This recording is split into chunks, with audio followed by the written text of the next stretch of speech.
Sebuah video yang menunjukkan 3 juru parkir diduga melakukan pemalakan kepada sopir truk pengangkut terigu di sekitar pusat perbelanjaan Ramayana, Kota Sukabumi, Jawa Barat, viral di media sosial. Dalam video tersebut, terlihat ketiga juru parkir meminta tarif parkir sebesar Rp25.000 kepada sopir truk.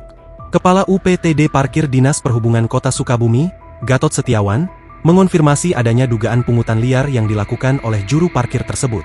Kejadiannya minggu kemarin, saya sudah memanggil juru parkir untuk meminta keterangan, ungkap Gatot saat ditemui di kantornya pada Senin, 5 Mei 2025. Gatot menjelaskan bahwa salah satu juru parkir terlihat mengenakan topi berlogo Dinas Perhubungan. Ada satu petugas yang memakai topi warna oranye dengan logo pemerintah daerah. Dia adalah juru parkir resmi yang diberikan surat tugas, tambahnya. Menurut keterangan juru parkir, sopir truk tersebut bertanya mengenai tarif parkir. Dia menanyakan berapa biasanya parkir.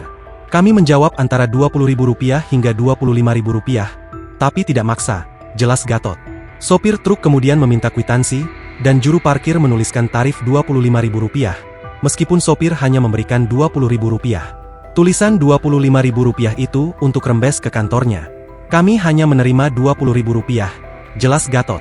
Gatot menambahkan bahwa sesuai dengan Perda Nomor 4 Tahun 2023, retribusi parkir untuk truk bermuatan besar seharusnya hanya Rp7.000.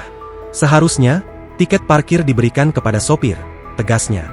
Download Tribun X sekarang, menghadirkan lokal menjadi Indonesia.